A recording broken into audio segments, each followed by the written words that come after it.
In this video, we are going to have a short tutorial on how to name carbonyl compounds, aldehydes and ketones, and also the differences that exist between these two compounds. Don't forget to like and subscribe and even share after watching.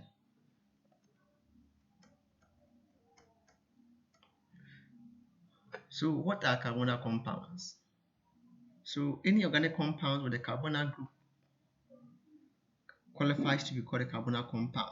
So the carbon atom bonded to an oxygen atom, this group is what we call a carbonyl group. So in the skeletal form, we can have a carbon atom bonded to an oxygen atom. Whenever any compound has this group, the carbonyl group in its system, that compound qualifies to be called a carbonyl compound. So a typical example of these compounds includes aldehydes. You can have ketones, carboxylic acids, you can have imides, esters, and the rest. So every compound with a carbonyl group qualifies to be called a carbonyl compound.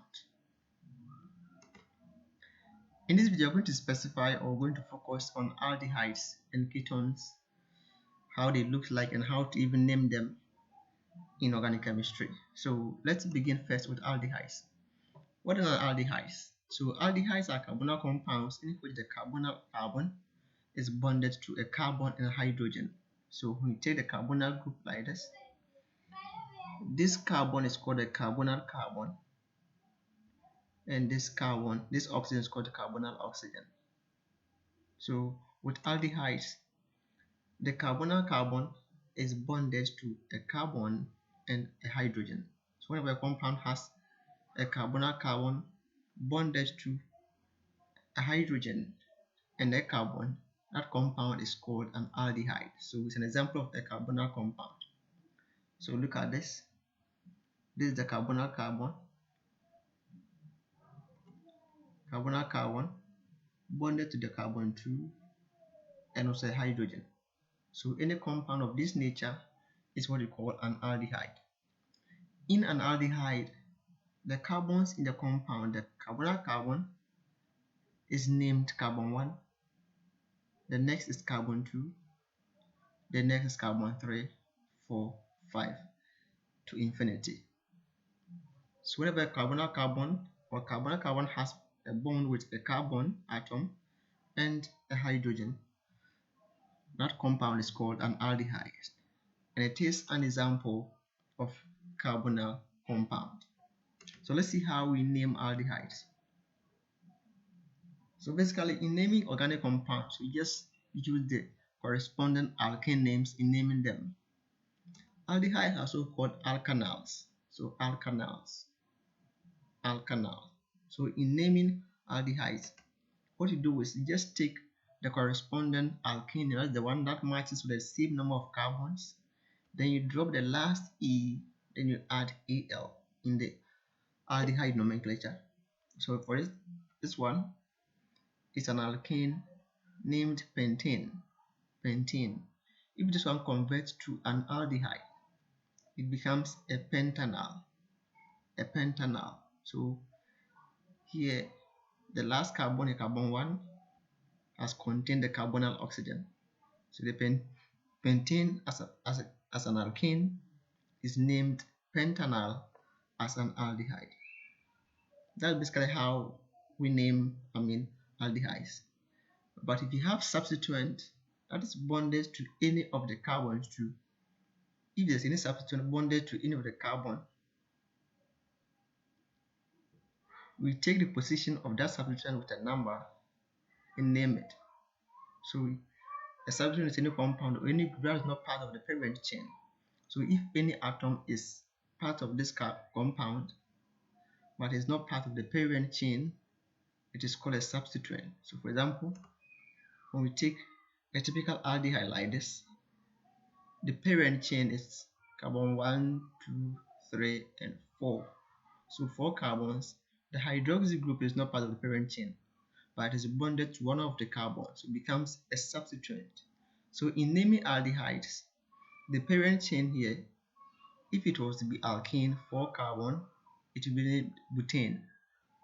So the parent chain in an aldehyde form becomes butanal, butanal. Very simple, butanal.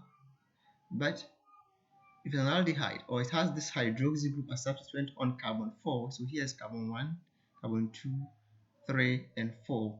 We indicate the position of the substituent here, which is hydroxy, with a number. So the hydroxy group is on position 4, becomes 4-hydroxy butanal. 4-hydroxy butanal. Taking this one for instance too, we have two substituents which are not part of the chain. We can have a methyl group on carbon 3, carbon 1, 2, 3, and 4. So this methyl group is on carbon 3, and the hydroxy is on carbon 4.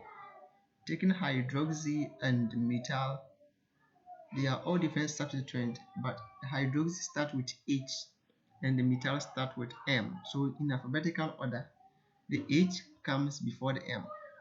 So you write first the hydroxy before the methyl. So the hydroxy is on the first position, which becomes 4-hydroxy. Then the methyl is on the third position, becoming 3-methyl. Then the parent chain is what? Butanal. That's how basically aldehydes are named. Very simple. Let's look at other examples. We can have methane converted to methanal. So this one is a methanal. That is methane in the alkene form. This one is an ethane in an alkene form. In an aldehyde, it becomes ethanal. This one is pentanal. Pentanal. The ones in the bracket here are their common names that we used to call them. But the IUPAC names are these. Taking this one, we can have 1, 2, 3, 4, 5 carbons. The parent chain is what? Pentanal.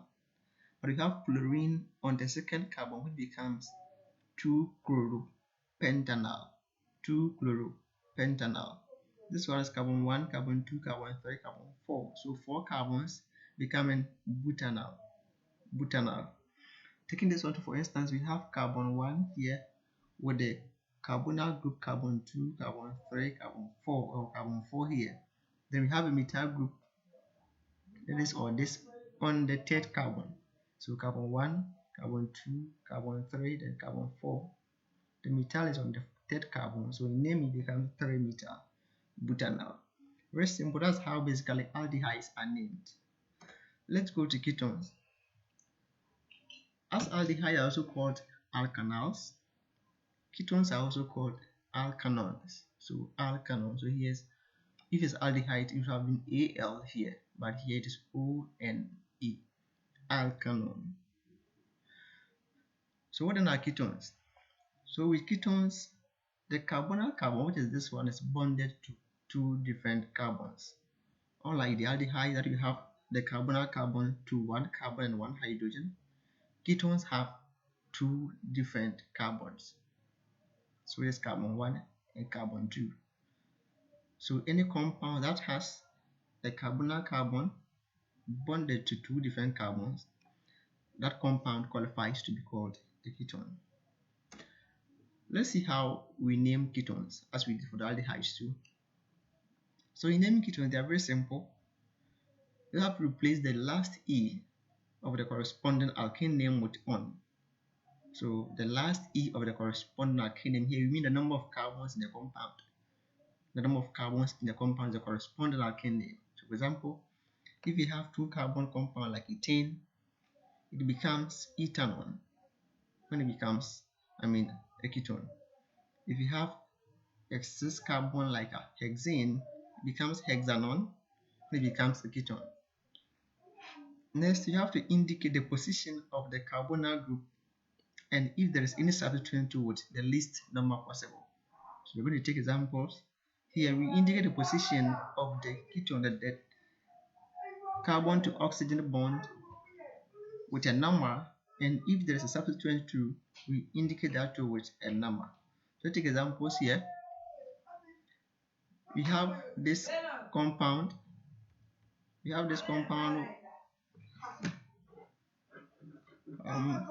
Named okay, so sorry for the pause. Let's continue. So this one is a ketone because it has the carbonyl carbon here bonded to two different carbons. So this carbon to this carbon and this carbon. The number of carbons here are 1, 2, 3, 4, 5, 6. So if it was to be alkene, it would have been named a hexane. But here's the case, it is a ketone, so it becomes a hexanon. So the hexanon, the position of the carbonyl group is indicated with the number, which becomes 3 hexanon. We also have propanon, which has always the ketone at the middle, at the second position. So that's why you can decide to indicate or you can decide to ignore. We also have a benzophenone. This one is ketone, which has a bond to. So let's continue. So this one is hexanon and it's 3 hexanon. This one's propanone, and here the position you can choose to indicate or you can choose to ignore, because the position for propanol is always at the middle of the second position. This one is benzophenone, which is 2 benzene rings with a ketone. You can have here 3 hexanon, you can have 2 pentanon, and 3 methyl 2 butanon. So this one is butanon, and taking the positions, we count from the edge. Here's carbon 1, carbon 2, carbon 3. So the methyl groups on carbon 3 here. So 3 methyl and 2. These two indicate the position of the ketone or the carbonyl group, and that is that 3 methyl 2 butanol. We have other names that you can choose to do. You can end with the ketone and name the other flanks of the carbonyl carbon as an alkyl group. So this one is 1, 2 becomes ethyl, 1, 2, 3 become propyl. So become ethyl propyl ketone. That's other ways of naming ketones. You can take a ketone at the end and the carbons bonded to carbonyl carbon, or the alkyl groups to the carbonyl carbon, you name it as alkyl groups. So this one like this becomes diphenyl, because a benzene ring which has lost one hydrogen is called a phenyl. This one becomes ethyl propyl ketone. So ethyl propyl ketone.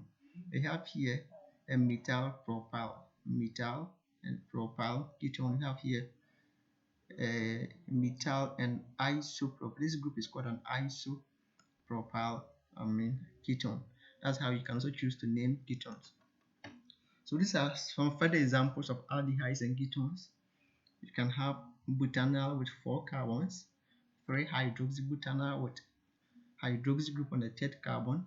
You can have Z3 chloro, 3 phenyl, 2 propanol. Propanol is an alkene with an aldehyde group here, so it comes propanol, 3 chloro. The chlorine is at the third position. We have 3 phenyl. This phenyl 2 is at the third position. Then the Z shows the stereochemistry, showing that the chlorine, which is the higher priority compound or atom, and the carbon are the same position, so it becomes Z. This one is p-nitrobenzaldehyde. So p-nitrobenzaldehyde. We also have pentene-dial, where we have 2 aldehyde groups on the same carbon, so it's pentanal, but it's dial, so it becomes pentene-dial.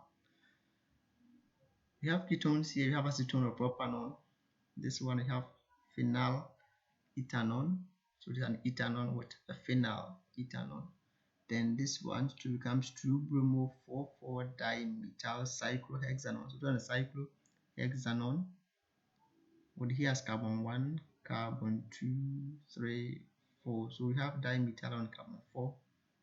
That is it. We have also 2,2-dimethyl 1-phenyl propanol. So 2,2-dimethyl 1-phenyl propanol. So 1, 2, 3. This propanol, and the phenyl is on carbon 1. It becomes 1-phenyl, carbon 1, carbon 2, carbon 3. And these two substituents are on carbon 2, becomes 2,2-dimethyl phenyl propanol. You also have 2,2-dimethyl 1,3-cyclopentane dione. That is ketones with compound with 2 ketone groups becomes dione. If it is 2 aldehyde, it becomes dial. If it is 2 ketone, it becomes dione, and the rest. So that's how basically aldehydes and ketones are named as organic compounds. Kindly like and subscribe to the channel after watching, so that you keep in touch with every update from this channel. Thanks for watching.